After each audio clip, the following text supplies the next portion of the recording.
Hello everybody and welcome back to the channel. My name is Mike, just in case you were new here. And I'm home. I got home yesterday, which was Thursday, right? Yes. I got home Thursday at about 3 o'clock in the afternoon. We got a lot to catch all up on. The last video, I told y'all that it may not have been a cyst or an abscess.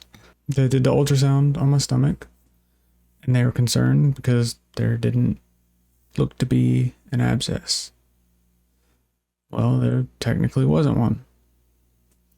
And if you remember in that video, I showed y'all that there was a little red bump on my stomach. And we were a little worried about it, but just keep taking my antibiotics and do what I gotta do. Right after I posted that video, I'd gotten a new room. It was an inpatient room. I wasn't on observation floor anymore. So I'd actually been admitted to like my own room. It's one of those, yeah, sure, in a hospital room, but it's like there's a wall separating you and somebody else, but you can easily walk into their room. I get transferred to my own room and set all my stuff up. Everything's okay.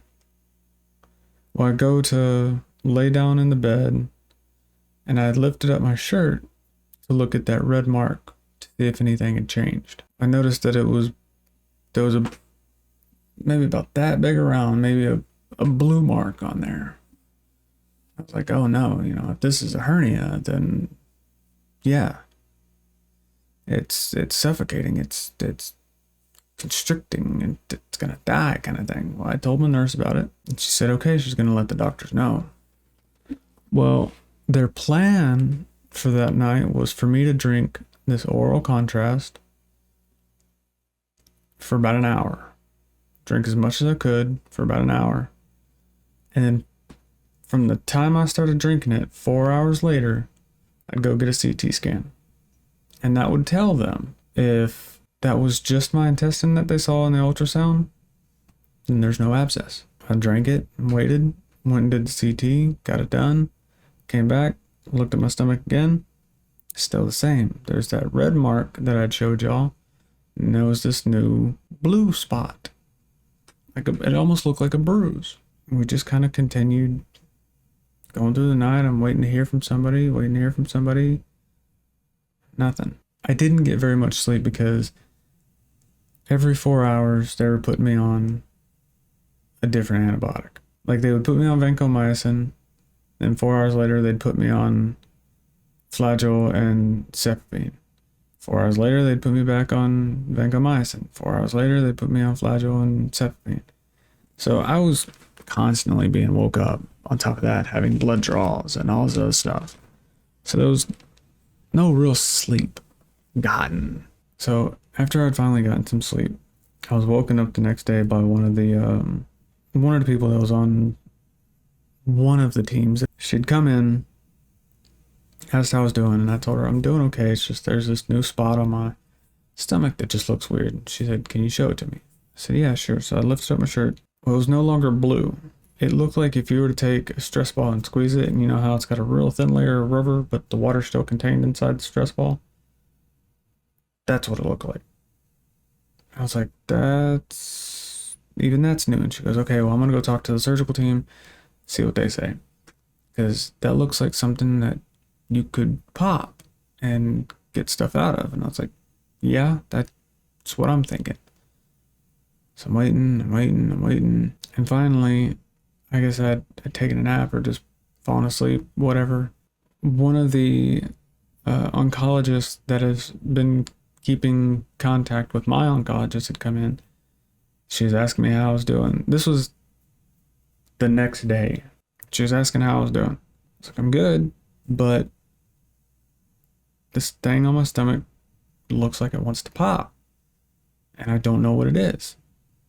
She said, well, can I have a look at it? I said, sure. And I went to go lift up. Well, at some point it had popped. So there's just this random fluid. There's no like pus or anything like that. There was just this random fluid. So we're kind of cleaning it up. Well, I noticed that now there's a hole about that big around in my stomach. And I can throw a picture up Last time I did that, YouTube did not like the picture. So if I show it, I show it. If I don't, I don't. But now there's a hole in my stomach. Well, she went to go talk to some of the nurses to get somebody in here to kind of do something. We're kind of cleaning it up and whatnot. And as I push around the area, this white stuff had started coming out, but there was no smell. There was nothing of the sort. Whatever. Well, one of the main nurses had come in. She did a culture on it. And she was like, all right, I'm going to go get this sent in. We're going to go see what this stuff is. It's like, okay. So I keep getting as much stuff out of it as I can. We get it all cleaned up and everything's okay. Well, shortly after that, the surgical team had come in. And they're like, can we see this hole, see what's going on? Maybe we can do something about it. Who knows? So they look at it. I'm like, yeah, that's a hole. And they're able to get more stuff out of it, clean it up, put gauze on it.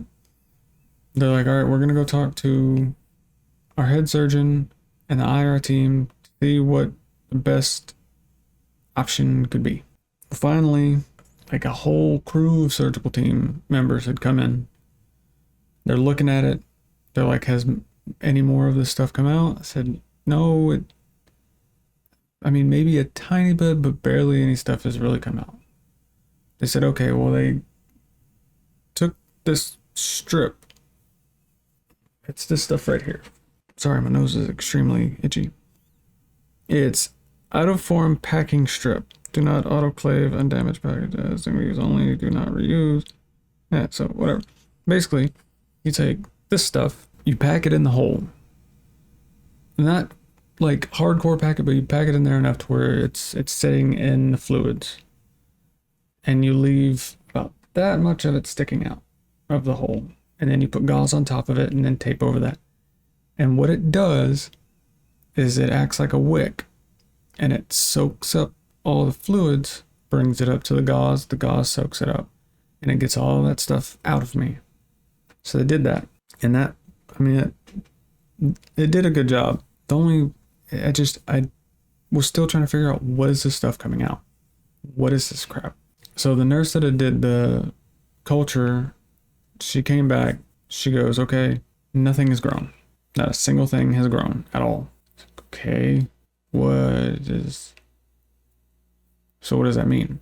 Apparently all of that stuff that was coming out, this white gunk, I guess you could call it, whatever, was necrotic tissue from my tumor that needed a way out. So it found technically 2 ways out, because that's the same stuff that was coming out from up under the ostomy, and now is a hole right under my belly button. The surgical team said that there's really nothing they see they can do surgery wise. There's no point in cutting me open and all that, because it seems like it can be easily fixed without having to be that invasive. The IR team, they don't really feel like there's nothing they can suck out of it. There's no reason to put a drain hose on there. There's no reason to put a catheter, because that'll be like 6 to 8 weeks of having that. So they said, best bet is to go home with these strips, put it in there, put gauze, let it soak it out, and everything should be fine. I have not run any fever. I have had the utmost amount of antibiotics that I've ever had, and now I'm back home. So now we're trying to figure out, okay, can I go back on chemo with this? Can I do this? Can I do that? I have so much ahead of me, doctor appointment wise. Just going to check in to make sure everything healed right. Going to do this and that and all this other crap. And my next scheduled chemo appointment isn't until the 18th. I've gone 6, almost 7 weeks without chemo. And it's really starting to show. Like, everything's hurting more. The morphine's not doing as well of a job. I'm in pain, tired. I want chemo. I would love to have a round of chemo to knock this shit back, to get to some normality. So, it wasn't an abscess. It was necrotic tissue from my tumor. I don't know why it did it. I don't know what caused it. I don't know if it was from the cellulitis in the beginning. I don't know. But I just have a hole in my abdomen now. It's not a big hole. It's not a big hole. But it's a hole. And it's just weird. So, I'm home. I know y'all have been worried about me. And I just was bombarded by so much not knowing, trying to sleep, trying to deal with pain. It took a lot. But on a brighter note, I do want to say thank y'all so very much. One, for constantly trying to keep in contact with me and giving me different ideas and, suggestions on what I should do, with dealing with the doctors and all this other crap. The other thank you I really appreciate so much is y'all, we hit over 6,000 followers on this channel, and this community is fantastic. The fact that y'all can talk to one another and not argue and share your stories here and there, it's great. I never thought I'd reach this far. It's getting to a point where it's hard to reply to every comment. It's upsetting, kind of, because I want to be able to respond to everybody. I do want to, not just heart somebody's comment. Like, I want to respond to it. And it's gotten to a point where I can't do that. I'll do my best. But I mean, y'all are amazing for doing what y'all do and staying around for this little journey I'm in. But yeah, thank y'all so much. I really do appreciate it. And I just say we keep going. I'll keep y'all updated on the more stuff I find out and how things go over the next few days with this weekend and this next week coming up. I think my birthday's Tuesday. I don't even know when my own birthday is. I don't even know what I'm doing for my birthday. Yeah. My birthday is just coming up Tuesday. So I should have some idea to do something this weekend, but I might be in too much pain. All I know is I want a piece of cake. So I'm gonna do some kind of cake. And for those who are wondering about the P.O. box, I need to go up there and renew it. And once I renew it, I'll make a video posting that it is open. And if you want to send me something, you can. But you don't have to if you don't want to. I think that's all I have now. I am back home. I have all the supplies that I need to take care of all this. I think we're good. So yay. Silver lining, it wasn't an abscess. That's all I'm saying. So keep an eye out for those things. They're everywhere, I promise. But thank you so much for sticking around and watching this video. I hope you're having a fantastic Friday or whatever day you're deciding to watch this on. And until the next video, I will see ya.